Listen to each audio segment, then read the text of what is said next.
임나가야사를 계속하도록 하겠습니다. 여러분이 임나가야에 관해서는 나름대로 어떤 지식도 있고 정보를 가지고 있다고 생각을 하실 겁니다. 제 책을 보시면은 여러분이 단순한 임나가야사를 넘어서 임나가야사가 어떤 과정을 통해서 건국해 왔고 어떤 과정을 통해서 발전해 왔으며 흥망성쇠를 거쳤는가를 알 수가 있습니다. 이번 시간에는 신라 왕 중에서 최초로 임나가야를 만나는, 그러니까 박씨신라입니다. 이전에 석씨가 만난 것 빼고 박씨 왕 중에서 최초로 임나가야를 만나는 지마이사금에 관한 얘기를 해보겠습니다. 2세기 초입니다. 지마이사금조를 보면은 지마이사금 신년에 굉장히 중요한 기록이 있습니다. 서기 121년입니다. 봄 2월 축 대중산성, 대중산성을 쌓았다.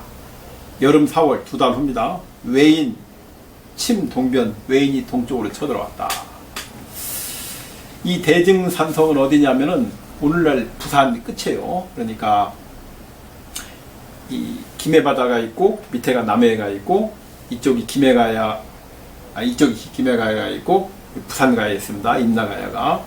그러니까 남해바다에서 김해바다로 올라가는 길목이 부산이에요. 그리고 김해가야와 부산 임나가야의 그 중간을 딱 점령해가지고 양쪽 가야의 연결을 차단하는 겁니다. 그래서 바다와 바다가 연결되고 양쪽 가야의 딱 중간을 점령한 거예요. 남해안 해상권의 최고 요충지를 신라군이 장악한 겁니다. 121년 봄 2월에 완공한 걸로 볼 때 그 신라군이 남하를 시작한 것은 지마이사금의 수군이 경주항에서 남하해가지고 부산항 북쪽에 도착한 것이 아마 한 117년이나 118년도 안 났습니다. 118년. 그 다음에 점령한 다음에 안 나가는 거예요. 점점 사람이 많이 오더니 이제 성을 쌓는 겁니다. 부산반도 끝에 남해안 최고 전력 요충 자리에 성을 쌓으니까 임나로서는 위기죠. 이제 국가적 위기가 닥치는 겁니다. 그래서 다시 탈환하기 위해서 동쪽으로 공격을 하고 그 다음에 반격하는 내용이 있습니다. 그 대중산성 큰산 다음 해인 지마이사금 11년 뭐가 나오냐면 여름 4월 그 사람들이 이 외병이 크게 몰려온다는 헛소문을 듣고 앞다투어 산골짜기로 피난하였다. 왕은 이찬 입정 등으로 하여금 그들에게 사실을 알리도록 돌아가겠다. 자기 땅에 부산반도 맨 끝에 남해안 최고의 전략 요충을 상실한 임나가야로서는 이건 이제 국가적 위기이기 때문에 가만히 수 없죠. 그래서 이제 반격하는 내용들이 나와 있습니다. 그러니까 신라 입장에서 부산반도의 정단에 전략 요충지를 점령하고 성까지 쌓았지만 이게 큰 부담으로 다가온다는 뜻입니다. 이때 대충 두 나라의 국력이 신라와 임나의 국력이 비슷하다. 뭐 이렇게 볼 수가 있어요. 그런데 제가 2세기 초에 신라군이 내려서 부산항의 상륙에서 부산반도 끝에 남해안 전략요충지를 점령하고 대중산성을 쌓았다. 이런 얘기를 하면 이제 그에 대해서 다른 말씀을 하시면 되겠습니다. 신라가 부산에 내려오는 것은 6세기 중반 버풍왕 때다. 그러니까 이 기록은 400년 전의 기록이다. 무려 400년 전. 무슨 2세기에 신라가 부산에 가느냐. 무슨 뜻이냐면 6세기 중반에 신라가 부산에 내려간 기록을 갖다가 김부식이 신라가 좀 더 일찍 발전되고 신라가 좀 더 강했던 나라로 보이기 위해서 6세기 기록을 400년을 앞당겨서 2세기에 갖다 놓은 것이다. 2세기에 무슨 신라가 부산에 갔느냐. 삼국사의 기록 믿을 수 없다. 이렇게 말씀하시면 되겠습니다. 또 뭐 그렇게 얘기할 수 있다고 봐요. 그런데 일본석에 다음과 같은 기록이 있어요. 그러니까 117년, 뭐 빠르도 6년, 늦으면 118년, 117, 118년에 신라 수군이 이 부산반도 끝을 남해안 조요 전략 요충인 그 임나가야 끝부분, 양쪽 가야가 연결되는 부분이고 남해 바다에서 김해 바다로 들어가는 입구를 딱 점령을 한 겁니다. 마치 오늘날 지중해에서 대서양으로 가는 지브롤터를 영국이 점령하고 있는 마찬가지예요. 그런 상황이죠. 115년에 야마대를 건국한 숭신이 죽습니다. 숭신천왕이 115년에 죽어요. 일본 서기를 보면. 그래 어떻게 되냐? 임나에서 본국에서 소나 갈릴리 일행이 도착합니다.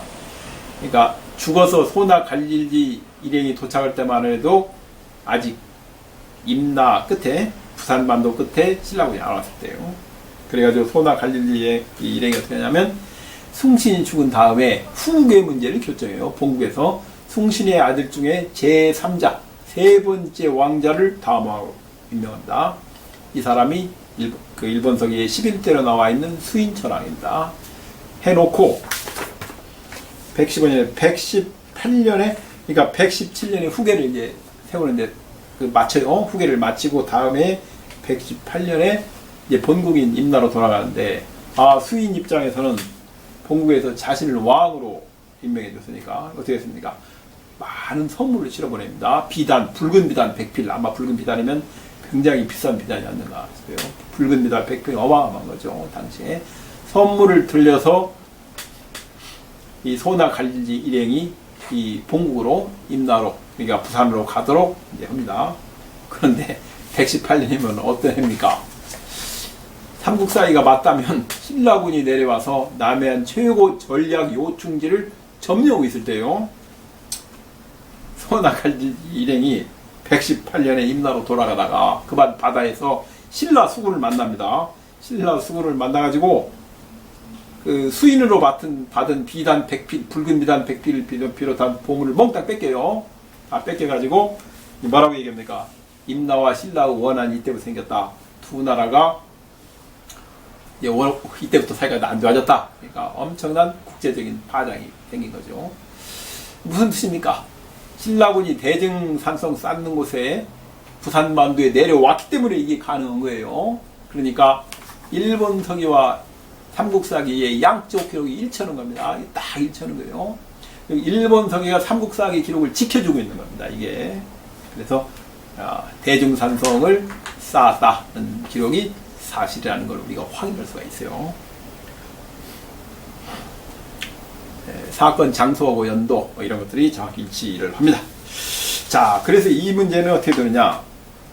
121년에 대증산성을 완성했는데 계속 임나에서 반격을 해요. 국가적 위니까 동쪽 치고 이제 울산 쪽으로는 육지 연결되어 있으니까 육지로 공격해서 경주를 공격을 나오니까 신라의 수도 사람들이 탄속으로 도망가고 이런 이제 국가 간의 혼란이 있는데 여기서 굉장히 중요한 일이 일어납니다. 지마이상후 12년 그 다음에 123년 봄 3월 봄 3월입니다. 봄이 어떤 해입니까? 국호느 계절이에요. 그 중에 제일 선호하는 게 뭡니까? 3월이 특히 봄 3월 여외국 강화 왜곡과 강화했다. 그러니까 신라가 대증산성을 쌓고 유리한 가운데 임나가야와 화평이 맺어진 거예요. 평화가. 그래서 지마의 사금 딸이 신라 공주가 외국으로 시집을 가는 겁니다. 가서 외국의 왕비가 되는 거예요. 그래서 두 나라가 평화 관계에서 이제 그때부터 무려 80년 동안 두 나라 사이에 전쟁이 없어집니다. 그러니까 신라와 외국 사이가 이때부터 80년 동안은 전쟁이 없어져요. 왕비가 외국에서 온다는 게 뭐냐면 신라 공주 혼자가 아니고 그 공주를 비롯한 그 가문 많은 사람들이 같이 와요. 같이 오면은 임나에서는 그 사람들에게 직책을 내립니다. 그래서 지배층으로 흡수하는 거예요. 그래서 두 나라가 이제 그 국헌을 통해서 군사동맹을 맺는 겁니다. 군사동맹만 맺겠어요. 그 여러 가지 관계가 있죠. 그래서 지마의 사금은 백제와도 혼인하고 그리고 백제와 전쟁이 없어지고 외국과도 혼인하고 즉 임나가야와 혼인하고 임나가야와도 전쟁이 없어집니다. 그러면 야마대는 어떻게 하느냐? 그 문제의 발생은 야마대는 어떤 식으로 해결하냐면 일본 서기를 보면 118년에 가서 선물을 몽땅 뺏겼어요. 붉은 비단을. 그 다음에 바로 지마의 사금이 자기 형인 천일창을 야마대로 파견합니다. 이게 무슨 얘기냐면 그 삼국사기를 보면은 지마의 사금은 적자라고 해요. 적자. 적합할 적자. 적자라고 쓰는 경우는 본래 어떤 사람이냐면 왕이 될 사람이 아니었어요. 세자도 아니었고 왕이 될 입장이 아니었는데 왕이 된 사람. 힘으로 왕권을 쟁취한 사람. 그 적자가 몇 명 나오는데 보면 그 힘이 어디서 나오느냐? 장인의 힘. 처가 힘으로 권력을 잡은 왕이 되게 적자예요. 왕자 신분이. 네. 그런데 그 다음에 천일창 일행이 보석을 가지고 수인한테 가서 이 국가 간의 분쟁을 해결합니다. 있습니까? 일본 서기를 보면은 가지고 간 보물들이 있어요.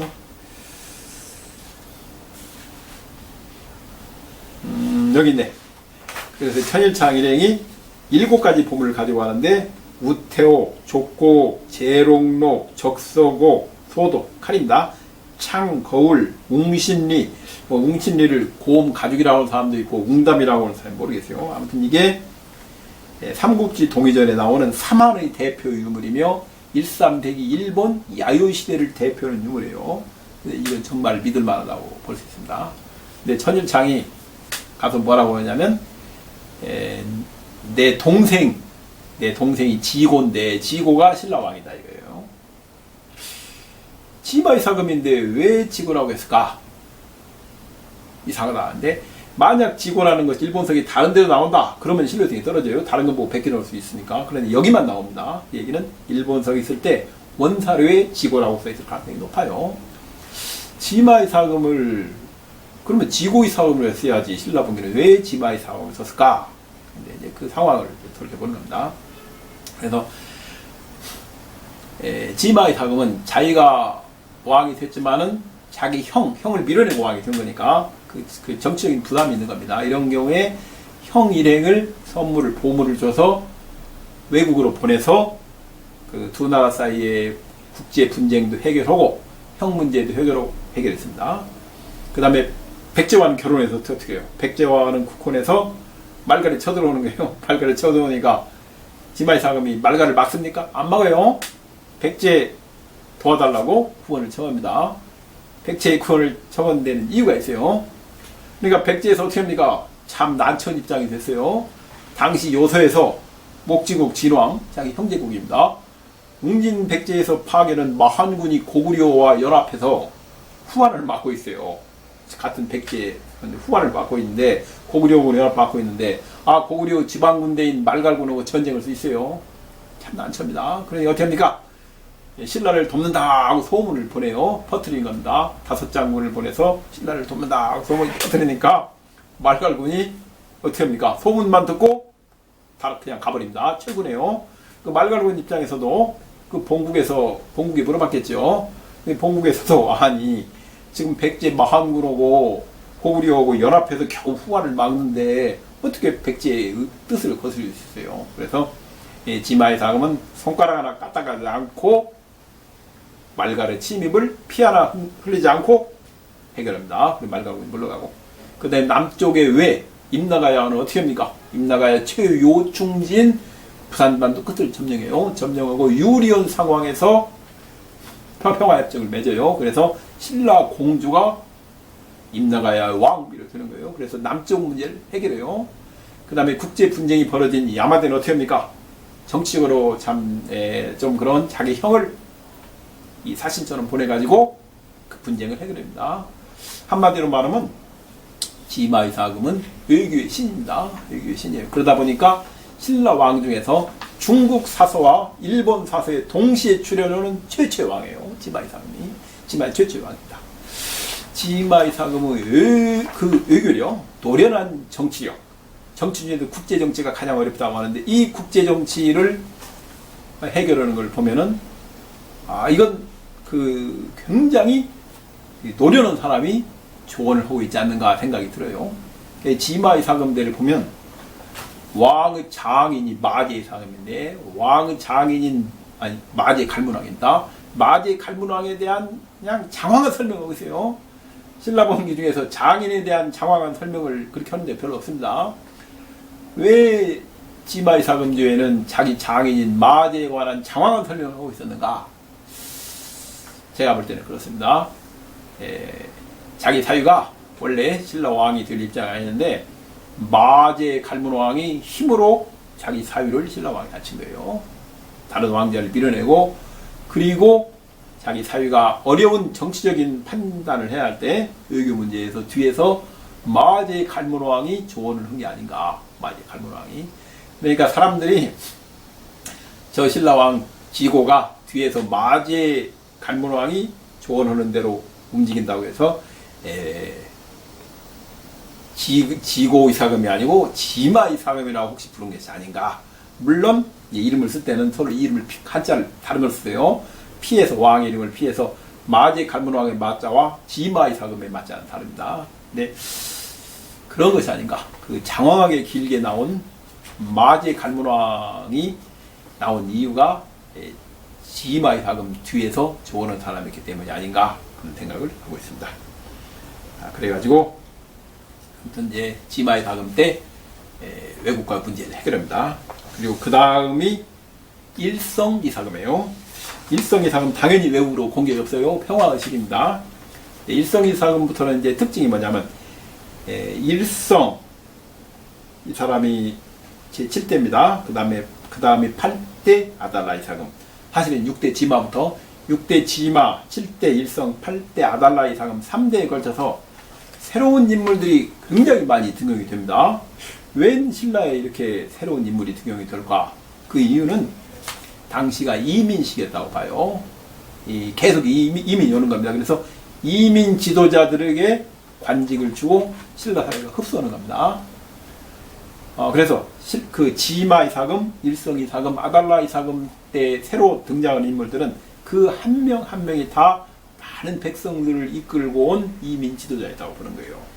이 북쪽이 고구려에 막혀 있는데 어디서 이민이 오냐? 이건 배 타고 오는 겁니다. 양자강 하류에서 후한시대의 대혼란기에 이들을 피해가지고 양자강 하류에서 한반도로 이주하는 거예요. 그래서 김해가야와 임나가야 가운데로 북상해서 자기들이 먼저 가 있는 양자강 지역에서 간단하게 먼저 자리를 잡고 있는 신라에 이민을 하는 거죠.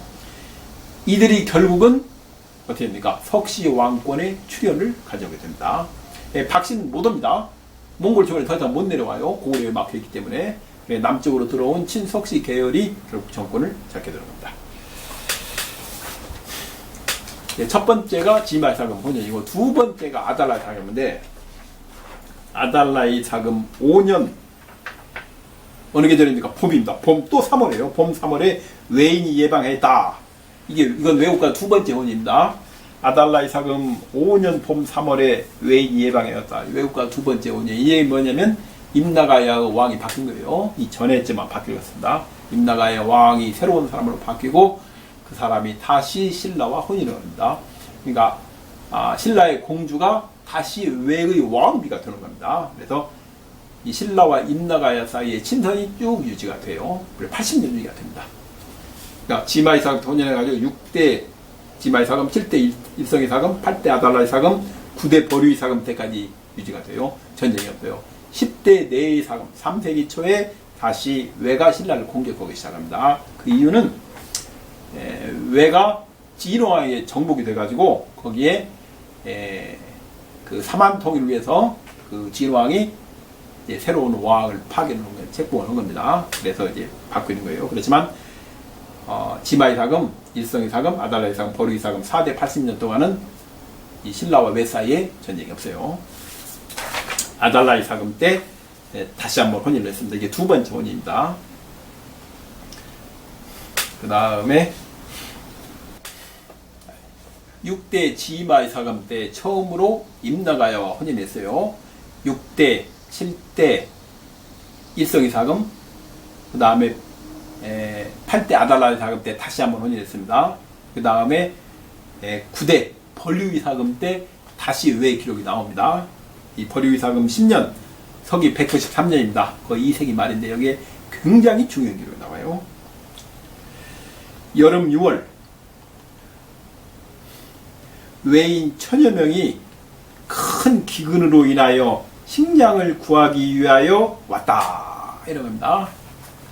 벌유사금 10년 193년에 외인 천여 명이 식량을 구하기 위해서 신라에 왔다. 여러분은 이 기록을 보고 어떤 생각이 듭니까? 두 나라가 국혼을 하는 것은, 그러니까 봄에 두 나라가 혼인을 맺는 건 단순히 그 정치적으로 군사 동맹만을 뜻하는 거 아닙니다. 큰 기근이 들어가지고 왔다는 것은, 이것은 뭐냐? 경제 동맹도 같이 포함하는 거예요.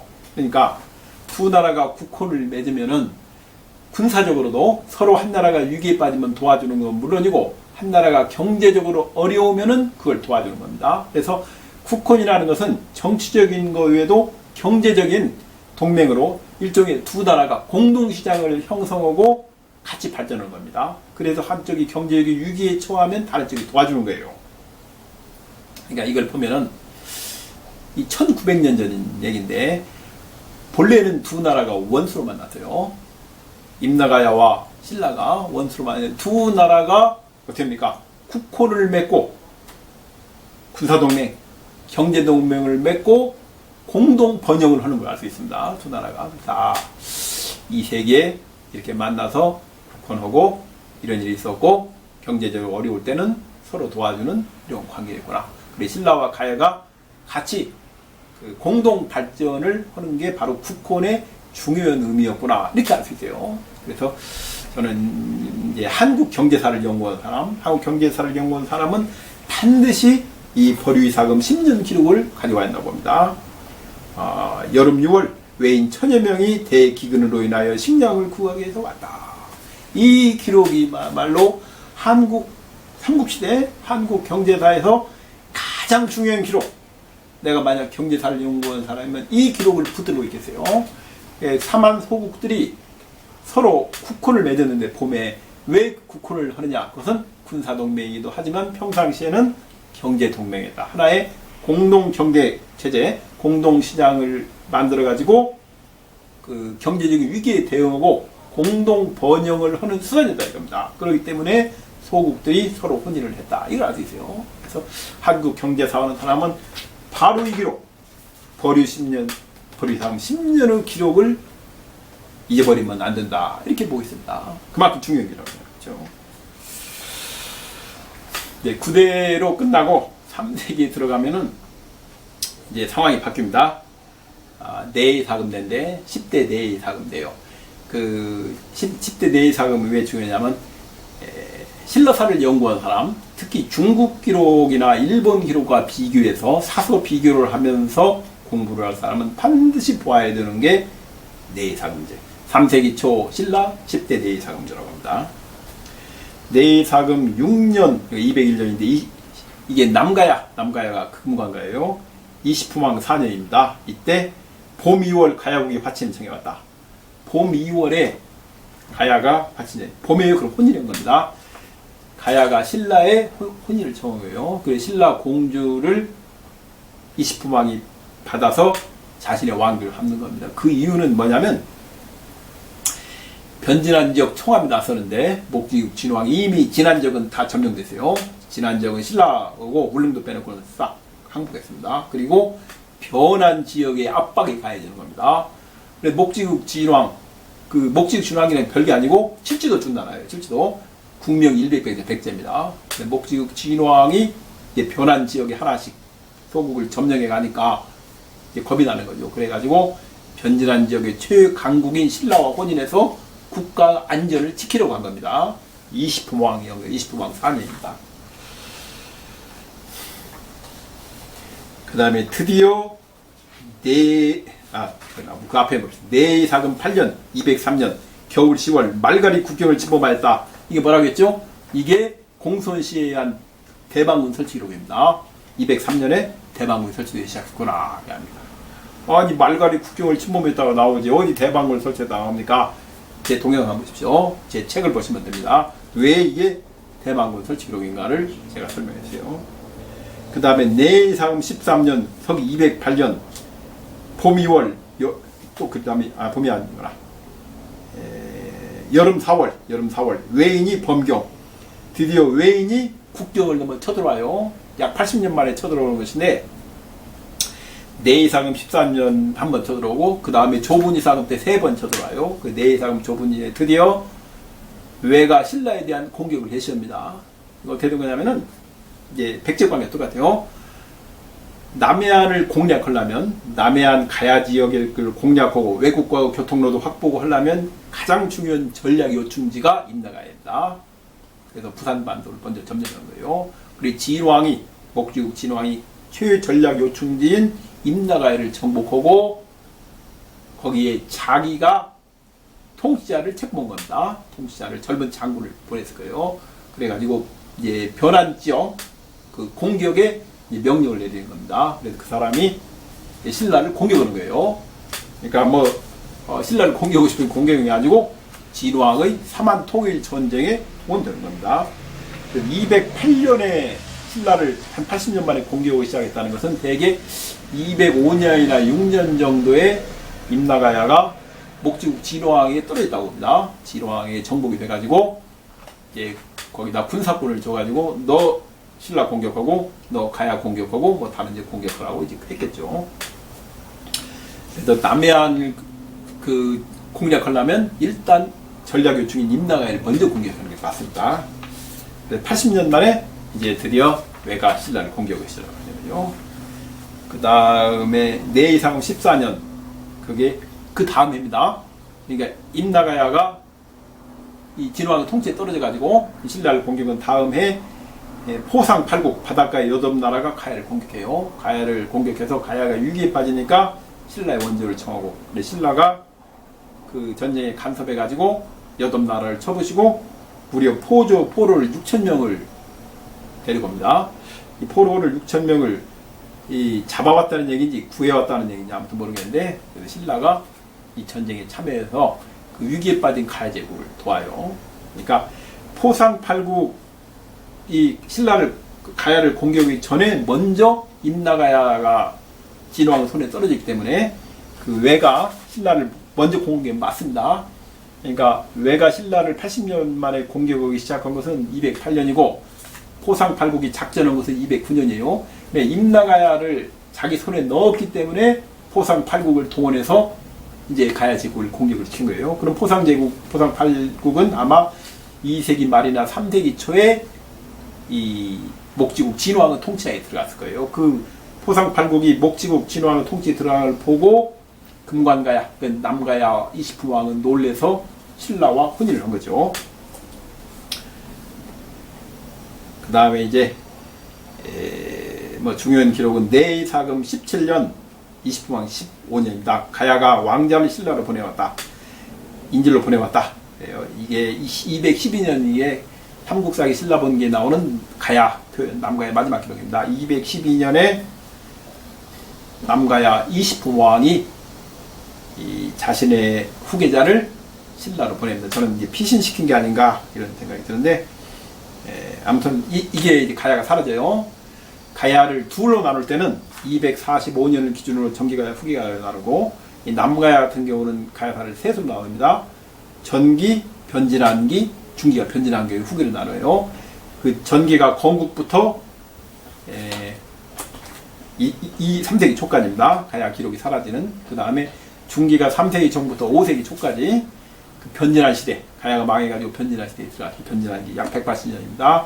그 다음에 후기가 5세기 초부터 6세기 중반 망할 때까지 그런 식으로 나눠요. 남가야 같은 경우. 그러나 일반적으로 가야는 245년 조분이사금 기록을 중심으로 앞에를 전기가야, 뒤를 후기가야로 분류합니다. 그 다음에 이제 하나 짚고 가야 하는데 내이사금 32년 207년 여기에 위대한 기록이 있어요. 이시품왕 30년인데 이시품왕이 이때 이제 국가 멸망하는 기록입니다. 내이사금 32년 봄 2월 순수 서남 군읍 3월 환 배파진찬 광원 위 이찬. 위대한 기록입니다. 위대한 기록이에요. 봄 2월 춘 2월 순수 서남 군읍 3월 환. 봄 2월에 서남 군읍으로 왕이 출병했어요. 그리고 3월에 돌아옵니다. 그리고 파진찬 강혼을 이찬으로 임명했다. 이 기록이 정말 위대한 기록입니다. 이 기록 때문에 뭐 삼국사기 초기 기록이 뭐가 뭐 어떻고 하는 사람 입을 다물고 있어요. 그런 사람들은 전부 다 이 앞에서 무릎을 꿇게 됩니다. 바로 신공황후 49년 일본성에 나와 있는 신공황후 49년도의 기록을 하나로 압축해가지고 모아놓은 게 이게 기록입니다. 그래서 신공황후 49년도 앞뒤에 나오는 기록이 맞는지 틀리는지를 삼국사기 내의사금조 앞뒤를 보면서 이해할 수 있어요. 신공 49년 227년에 신라가 가야를 돕기 위해서 출병해요. 불리한 전쟁에도 불구하고 왜 신라가 이기지도 못할 전쟁에 출발했는가 이걸 알 수 있어요.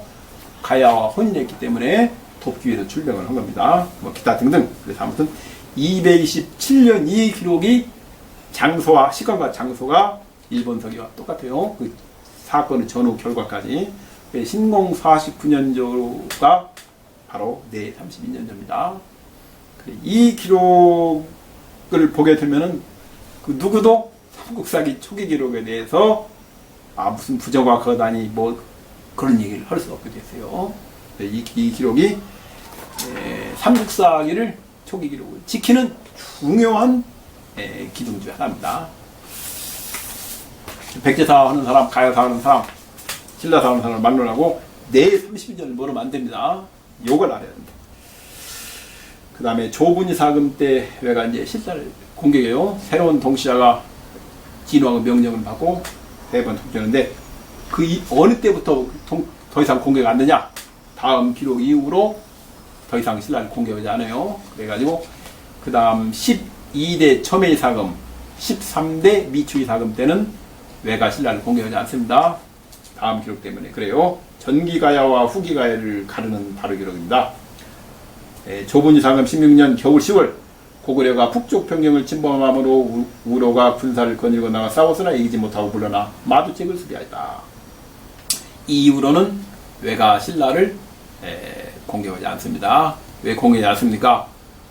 왜 통치자가 바뀌었어요. 이전에 진왕이 파견해서 내의사금, 조분이사금 때 신라를 공격하던 그 통치자가 죽었어요. 다 죽고 외국에 새로운 지배층이 출현합니다. 외국에 새로운 지배층이 출현해요. 그런데 왜 세국의 새로운 지배층은 신라를 공격하지 않습니까? 그 이유가 바로 삼국사기에 나옵니다. 이건 앞으로 김해 대성동 구분 시리즈를 해야 되는데 조분이사금 16년 245년 겨울 10월 정확합니다. 삼국지에 거기에 나와요. 정확합니다. 1년 후에 246년 겨울 10월 동남방의 흰 기운이 한필의 명주를 펴놓고 전에 뻗쳤다. 이때 조분이사금은 실각했습니다. 조분이사금은 죽었거나 아니면 유폐됐거나 갇혔거나 이때 죽은 건 그 다음 해는 여름 5월로 나오는데 실제로 정치적으로는 246년 겨울 10월에 실각했어요. 누구한테 실각했느냐? 임나가의 새로운 통치자가 된 그들의 같은 그룹에 의해 가지고 실각이 됩니다. 이때부터 가야사는 전기가야에서 후기가야로 전환을 하게 돼요. 그리고 임나가야 지역에 그 변한 지역에 선비족 국가가 건국됩니다. 어떻게 선비족 국가가 건국되며 그들의 신라와의 관계는 무엇이고 그들이 백제 진왕과의 관계는 무엇이고 한강역에다 한강역에다 한성백제의 관계가 어떻게 되는가가 바로 삼국사기에 아주 상세하게 설명이 되어 있어요.